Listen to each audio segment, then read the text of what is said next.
14 years of lies. I feel so lost. I'm not sure where to begin. I'm a 36-year-old man. I'm on a roller coaster, yet I mostly feel numb. My 34-year-old wife and I have been married for 7 years and have 2 great girls ages 4 and 1/2. My wife returned to school this week after being a stay-at-home parent for 3 years. I met her when she relocated to my state and we instantly clicked. She informed me last week that she had changed the PIN on her phone because she was going to start keeping a diary/journal on it and wanted to keep it secret due to previous family traumas. She had a terrible background, and she thanks me with assisting her in escaping. I told her this made me uneasy because it made me feel like she didn't trust me. I reluctantly accepted her explanation, but it never seemed quite right to me. I began to notice that her phone was never left alone, and whenever I entered the room, she would always switch it off, put it in her pocket, and screen my view.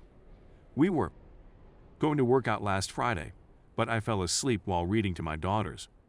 When I awoke 30 minutes later, she was gone. She said that she went to a Raymond store with a buddy about 8 p.m.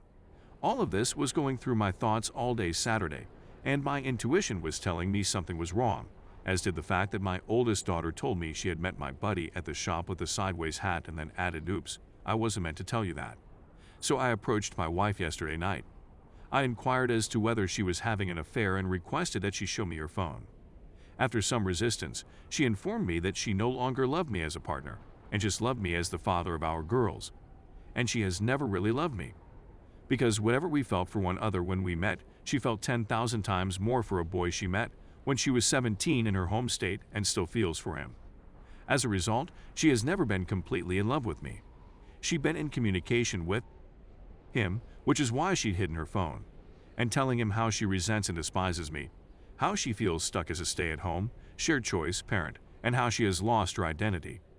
She insists she's never left the house physically, although at this point I think it might have been simpler if she had. I'm getting ready to go. This is not something I want for my daughter. My heart is crushed, and I'm at a loss on what to do. Edit. The wife has arrived in the travel trailer. Edit 2. My wife and I are having a serious discussion and soul-searching right now. I'll confess that I've had my fair share of troubles in our marriage. My children are my whole universe, and I've lost sight of my wife somewhere along the road, and she'd lost track of me. We will decide together on the best course of action for ourselves and our girls, whether as husband and wife or as co-parents. Therapy is in the horizon for both of us, whether as individuals or as a couple, and most likely both. Story 2. My wife has cheated on me. I feel divorce is the only option. Advice would be appreciated. My wife and I are both 27 years old. We've just been married for 5 months, but we've lived together for 7 years and dated for a year before moving in together. My wife's new profession necessitates some travel on occasion. She was just out of town for 3 weeks on business. She was able to return for the weekend, but she was quite busy during the week, so we couldn't connect much. This was satisfactory. I realized that if her company is ready to pay to send her off and position her elsewhere, they would want to ensure she is productive. Every night, we would chat on the phone for a few minutes when she phoned to let me know she was okay and I didn't need to worry. During the day, we would communicate by SMS to stay in touch. Everything seemed to be okay, except that on the second week she was gone one night. She wouldn't answer my calls, messages, or anything. I felt a little worried. She had sent me an SMS at one point stating she was going to be working late, but it was unlike of her not to contact me right away.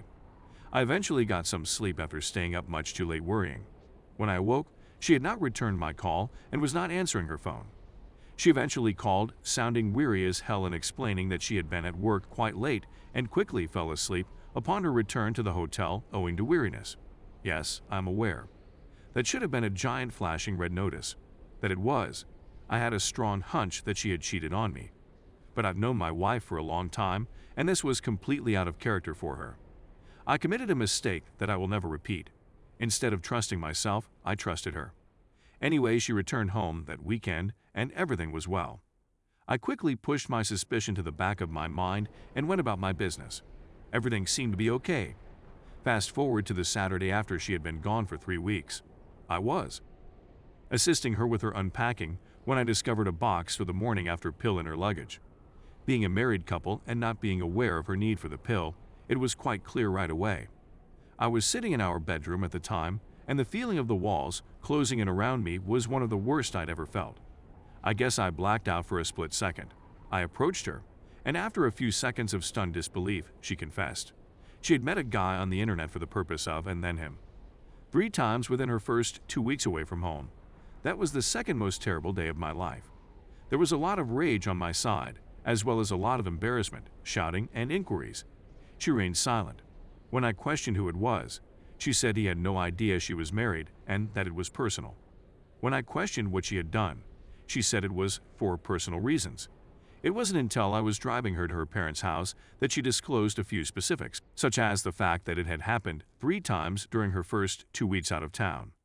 I sent her off at her parents' house, drove home, and spent the next 2 days at the bottom of a bottle. I came to at one point when she dropped by to check on me because she was worried, and she attempted to be reconciliatory at first, but it quickly broke apart, and I told her to take what she needed and go. She contacted me on the 3rd day after I awoke from my booze-induced haze, and I actually answered. She came over, brought a pizza, and sat with us to discuss. She informed me that she still loved me, but that things had been difficult for a time, and that she felt alone, distant, and so on. It was a lengthy discussion, and many more topics were discussed, but that was the gist of the why. Other information emerged as well.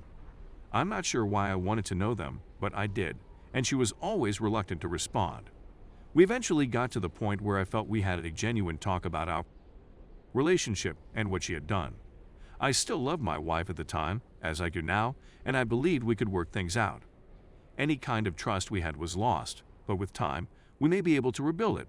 She moved back in, and after some unpleasantness, we were able to reestablish some kind of routine. I was still in a lot of pain and things weren't looking good, but we chatted and went out to eat, and I believed we were on the right route. Then, before heading to work, she left her email account signed in. I knew I was invading her privacy by beginning to dig, but she had never given me a reason for her adultery that I believed was the precise reason. She had brought up several concerns, many of which I am sure contributed to it, but I still felt there was something I didn't grasp. I was drawn to it like a moth to a flame. That's how I found out there was a second guy. He was apparently a premature ejaculator. I knew not it was there. Maybe the only time my hands stopped trembling, and I nearly laughed, but she had asked him back. He said no. I dialed her number, and I questioned who he was and told her she needed to come home right now. When she returned from work, I addressed her once again, and sure, she had slept with a second guy within the first week. She had cheated on me with the first.